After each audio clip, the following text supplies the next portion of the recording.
40 days. That's how long the government has been shut down, the longest in American history. And while the media kept saying Trump was out of moves, he was quietly setting the stage for a complete reversal. Out of nowhere, he announces 5 new domestic policies, including a $2,000 direct payment to ordinary Americans, while Schumer and the Democrats were still arguing over health care subsidies. And then it hits. The shutdown wasn't collapsing on Trump, it was collapsing for him. Schumer's strategy backfired, burning through $90 billion, yes, billion, of the U.S. economy, dividing his own party, and forcing Democrats to crawl back to the table with nothing left to show for it. What started as political warfare ended with Trump turning the lights back on in Washington, and the question everyone's asking today is simple: did he just win the shutdown? Today, we will discuss exactly what happened and what you need to know. But in order to follow along, let's rewind for a moment. How did we even reach this breaking point? Think back to late September. The government's funding ran out, and suddenly we were staring down the longest shutdown in American history. Day after day, week after week, the machinery of government ground to a halt. Air traffic controllers showed up to work without paychecks. Food assistance programs for more than 40 million Americans hung in the balance. National parks closed their gates. And in the Senate, vote after vote failed to break the deadlock. 15 times the Senate tried to reopen the government. 15 times it fell short. Now, here's the thing. It takes 60 votes in the Senate to move forward on these kinds of funding bills. Republicans held somewhere around 52 or 53 seats. That meant they needed help from the other side of the aisle. And for weeks, they didn't get it. Only a handful of Democrats, maybe 3 or 4 at most, were willing to cross over and vote with Republicans. The rest stood firm behind their leadership, behind Chuck Schumer, insisting that no deal would pass unless it included extensions for certain health care subsidies tied to the Affordable Care Act. You might be wondering, why would anyone let the government stay closed for so long over a single policy disagreement? Well, that's politics. But it's also about leverage. Schumer and his caucus believed that if they held out long enough, the public pressure would force Trump and the Republicans to cave. They thought the pain of the shutdown, the missed paychecks, the disrupted services, the anxiety rippling through communities would eventually push their opponents to the negotiating table on democratic terms. But here's where it all took a turn. While Schumer was busy holding the line, Trump was writing an entirely different script. You see, Trump didn't just sit in the Oval Office waiting for Schumer to blink. Instead, he pivoted. Hard. He came back from a trip overseas and immediately started rolling out domestic policy announcements, one after another, like a drumbeat. And the centerpiece of this blitz, a promise to send a direct cash payment somewhere in the neighborhood of $1,500 to $2,000 to every non-wealthy American citizen. He called it a tariff dividend. Now, let's pause and unpack that term, because it's important. For months, critics had been saying that Trump's tariffs were just another form of taxation on consumers. They argued that when you slap tariffs on imports, companies pass those costs along to shoppers, and everyday people end up paying more at the checkout. But Trump reframed the entire conversation. He said, "Look, we've collected hundreds of billions of dollars in tariff revenue money that came from foreign producers and traders trying to access the American market. And instead of letting that money disappear into the federal budget, we're going to give it back to you, the American people." Think about that for a second. For the first time in a century, the federal government was generating revenue without directly taxing its own citizens. And now, instead of using that revenue just to fund programs or pay down debt, Trump was proposing to write checks and send them straight to American households. It was bold. It was simple. And it was designed to change the conversation overnight. And that single post about paying Americans directly changed the mood of the nation overnight. Financial markets started to react almost immediately. Cryptocurrency prices ticked upward. Gold, that old safe haven, saw renewed interest. Investors and analysts scrambled to price in the possibility of a sudden cash infusion into the economy. Some compared it to the stimulus checks that went out during the pandemic, but with a twist this time, the money wasn't borrowed or printed. It was, as Trump described it, a dividend from the success of his trade policies. Now, you might be skeptical. You might be thinking, okay, but what about the national debt? What about the deficit? Fair questions, and Trump addressed them too. He said that after this initial dividend, tariff revenues would start going toward paying down the national debt. He talked about how the country's financial position had actually improved under his watch, how the ratio of debt to revenue had shifted in a favorable direction. He used language like underlevered, a term you'd hear in a boardroom, not usually in a campaign speech. But the message was clear. America's finances are stronger than you think, and we can afford to do this. But Trump didn't stop at cash payments. He went after the system itself. Around the same time, he started hammering away at the healthcare debate in a way that cut right to the bone. He pointed out that since the Affordable Care Act was passed, the stock prices of major health insurance companies had skyrocketed. We're talking gains somewhere in the range of 400 to over 1,000% for some of these firms. United Health, Anthem, Cigna, Molina, all of them had seen their valuations soar, in large part because of the subsidies and mandates built into Obamacare. Trump's argument was simple. Why are we sending hundreds of billions of taxpayer dollars directly to insurance companies? Why not send that money to the people instead, and let them choose their own coverage? He posted repeatedly on social media, sometimes in all caps, saying things like, "Pay the people, not the insurance companies." He called the existing system a racket, a machine designed to enrich corporate shareholders while ordinary Americans struggled with high premiums and narrow networks. Now, whether you agree with that take or not, it resonated. A lot of people, especially folks on fixed incomes or nearing retirement, have felt squeezed by rising healthcare costs. They've watched their premiums go up year after year, even as politicians promised that reform would make things more affordable.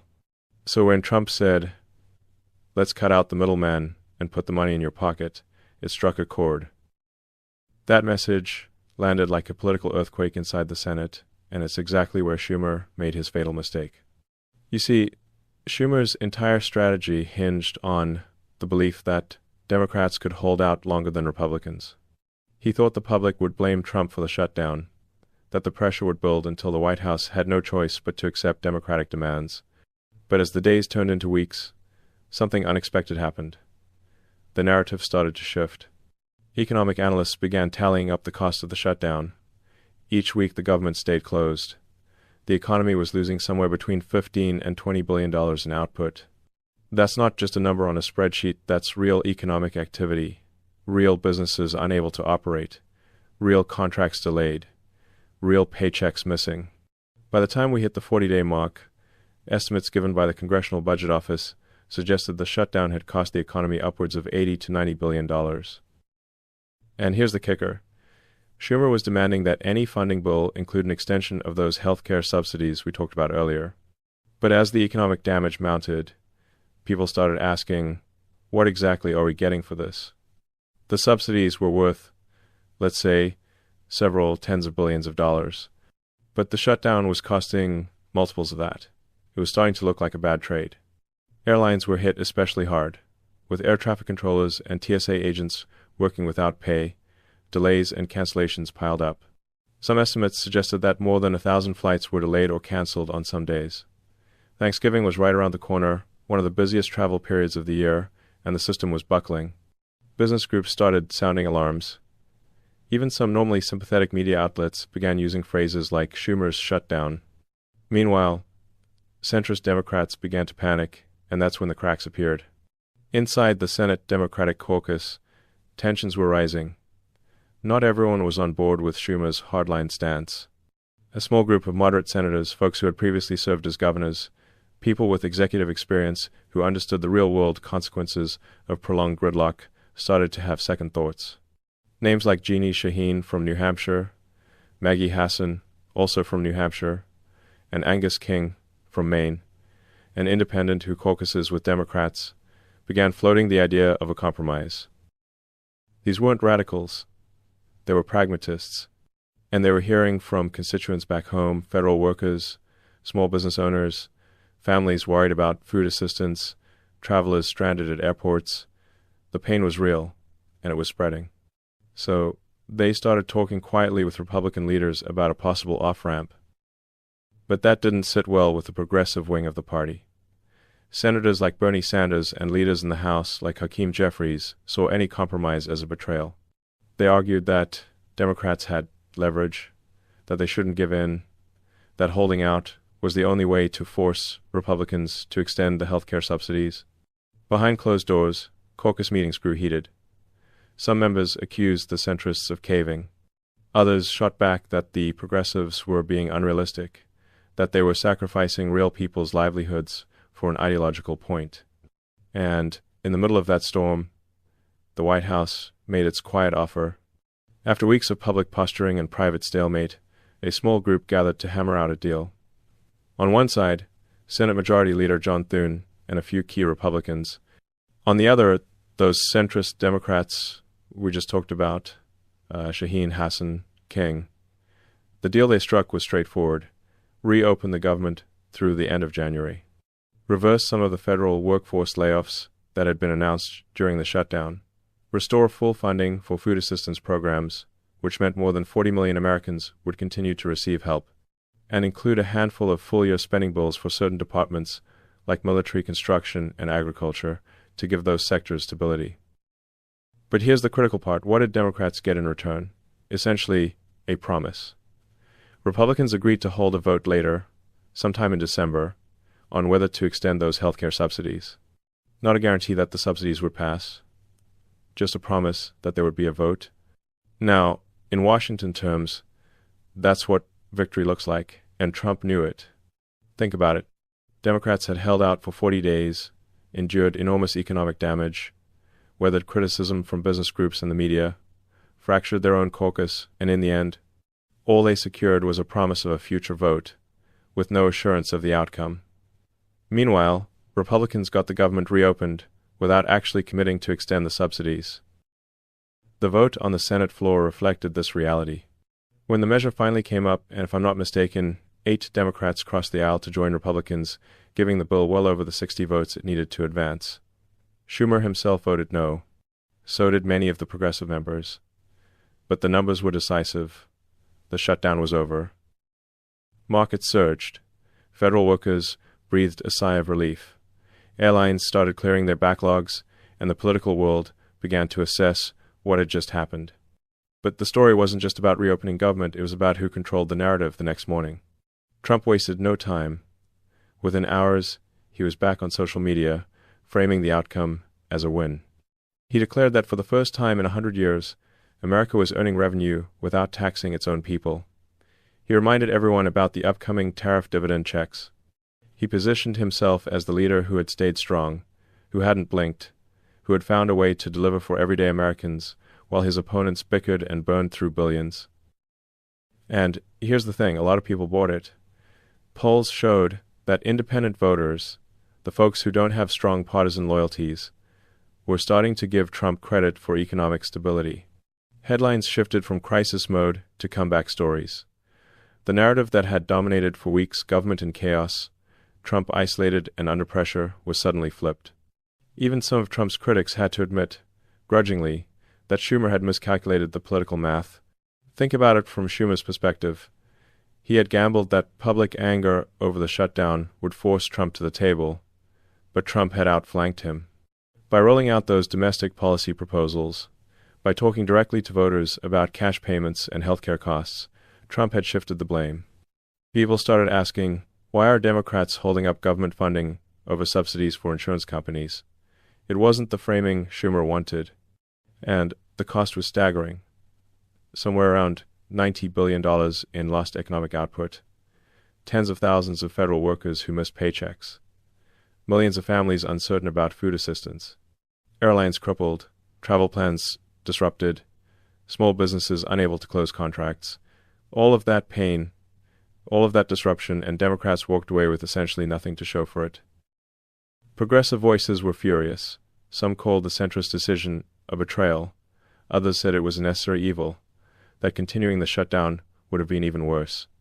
The Democratic caucus, which had tried to present a united front, was now visibly fractured, and that division was going to have consequences down the road. Which brings us to the real meaning of this moment. You might be thinking, okay, so Trump won this round, but what does that actually mean for the future? Well, let's zoom out a bit. What we just witnessed wasn't just a fight over a budget or a healthcare subsidy. It was a test of two different approaches to governing and communicating with the public. On one side, you had the traditional playbook: hold the line, use procedural leverage, wait for the other side to feel enough pressure that they come to the negotiating table on your terms. That's the way Washington has worked for decades. It's slow, it's grinding, and it relies on the assumption that eventually everyone will want to get back to business as usual. On the other side, you had something different. Trump bypassed the usual channels. He went straight to the public with tangible promises, cash payments, healthcare savings, a new way of thinking about government revenue. He didn't wait for the Senate to resolve its deadlock. He created momentum outside the Capitol building, and that momentum changed the calculation for everyone inside. Now, you might not agree with his policies. You might think the tariff dividend is just political theater, or that his healthcare proposals don't add up. That's fair. But here's what's undeniable. He changed the conversation. And in politics, whoever controls the conversation usually wins. And even critics had to admit Schumer had miscalculated the political math. Let's talk about the fallout for a moment, because it's not just about one shutdown or one budget deal. The consequences of what happened during those 40 days are going to ripple forward. For Schumer and Senate Democrats, they basically ended up fracturing their own coalition and ended up accepting a deal that gave them only a promise of a future vote, a vote they might very well lose. Inside the Democratic Party, the recriminations started almost immediately. Progressive groups accused the centrists of folding too soon. Some said that if Democrats had just held out a few more days, Trump would have caved. Others argued that was fantasy, that the pain was already too great, and that continuing the shutdown would have done even more damage to the party's standing with voters. Hakeem Jeffries, the Democratic leader in the House, released a statement saying the fight wasn't over, that House Democrats would continue pushing for the health care subsidies when the matter came up again. Bernie Sanders went further, calling the deal a betrayal of working families and criticizing his colleagues who voted yes. The language was sharp. The divisions were real. And here's the thing about divisions in politics: they don't heal quickly. Trust gets broken. Future negotiations get harder. When members of the same party start publicly criticizing each other, it makes it that much more difficult to present a united front the next time around. Meanwhile, Republicans smelled blood in the water.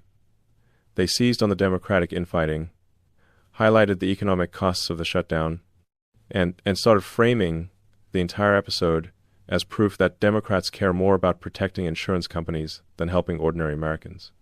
Fair or not, that message was going to be a staple of the 2026 midterm campaigns. Which brings us to the real meaning of this moment and what it signals for 2026 and beyond. Let's think about this from a 30,000-foot view for a second.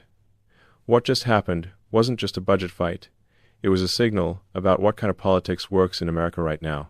For years, we've heard a lot of talk about helping the middle class, about making life more affordable, about standing up to big corporations. Both parties have used that language. But talk is one thing. Action is another. And voters, especially those of you who've been around long enough to see a few election cycles, can tell the difference. Trump's tariff dividend proposal, whether it ultimately happens or not, sent a clear message. I'm not just talking about helping you, I'm writing you a check. It's direct. It's tangible. You can picture it. Compare that to a policy debate about extending subsidies embedded in a complicated healthcare law. One of those messages is easy to understand. The other requires a flowchart. Now, I'm not saying that simplicity is always better, or that every policy should be judged by how easily it fits on a bumper sticker. But I am saying that in the age of social media, short attention spans, and information overload, clarity matters, and Trump understands that. There's a lesson here, and it applies beyond politics.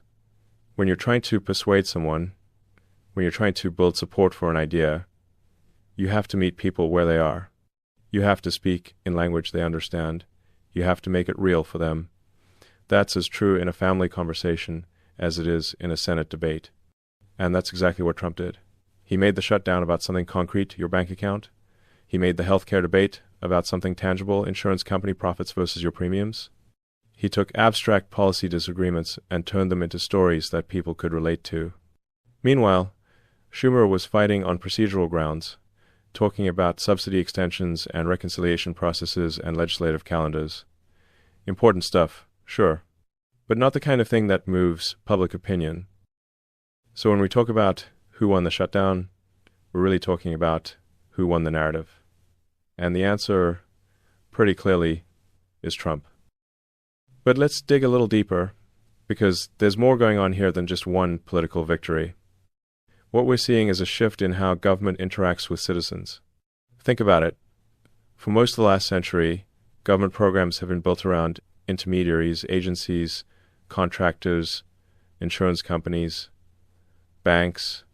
You pay your taxes, the government collects them, and then the government distributes that money through a complex web of institutions. Those institutions provide services, and theoretically, you benefit. But you're always a step removed. You're never quite sure where your tax dollars are going or what you're getting in return. Trump's proposal cuts through all of that. He's saying, forget the middlemen, we're going to collect revenue through tariffs, and we're going to send it straight to you. You decide what to do with it. It's a fundamentally different model. Some would call it populist, others might call it libertarian. But whatever you call it, it's a break from the way things have been done. And here's why that matters for the future. If this model works, if people receive those checks, if they feel like the government is actually working for them directly, it's going to be very hard to go back. It's going to be hard for a future administration to say, well, actually, we're going to take that money and run it through a bunch of programs instead. In other words, Trump may be resetting the expectations people have for what government should do, not just funding programs, but delivering tangible benefits straight to your door. Now, there are trade-offs, there are risks.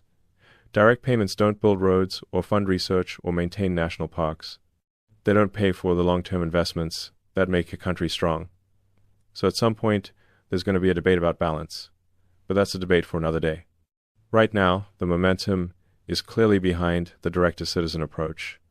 And that brings us to 2026. The midterm elections are just over a year away.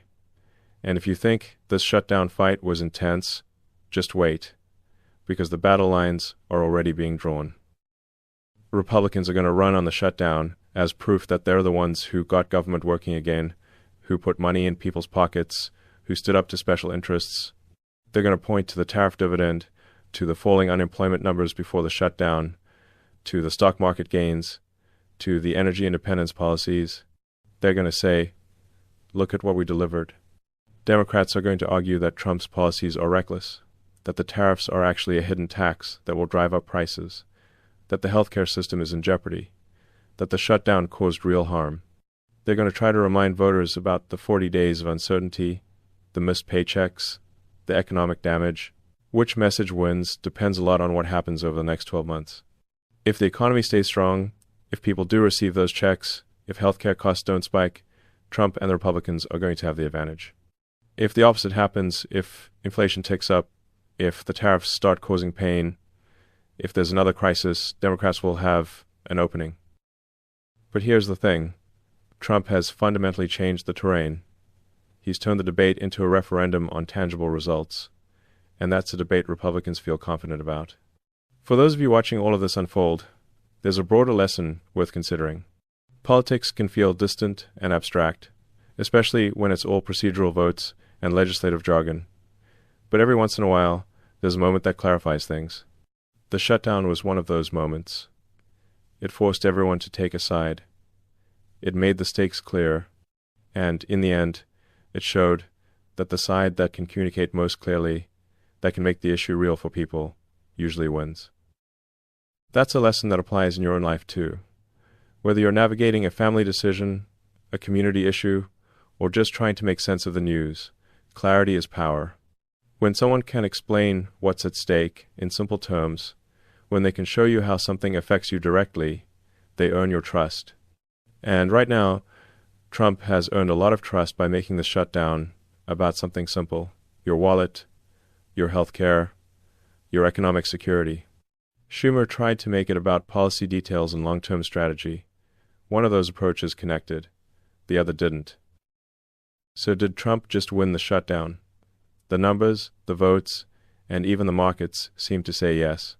Schumer's side burned through billions of dollars and walked away empty-handed. And if there's a lesson here, it's this. In politics, whoever solves the problem first wins history's version of compound interest. Let me explain that phrase, because it's important. Compound interest is something most of you are familiar with. It's when your money earns returns, and then those returns earn returns, and over time, small gains turn into something substantial. In politics, it works the same way. When you solve a problem, people remember. That memory builds trust. That trust gives you credibility the next time there's a crisis.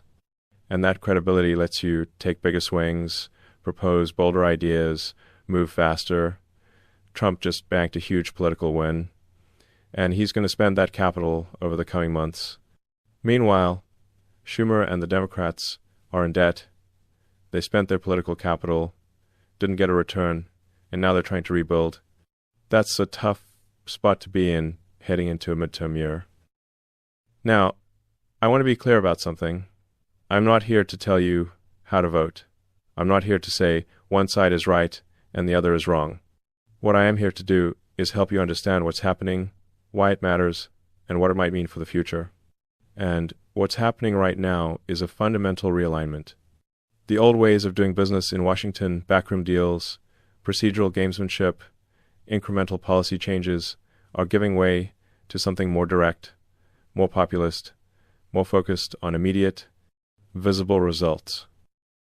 You might like that shift, you might not, but either way, it's happening, and the shutdown was a turning point.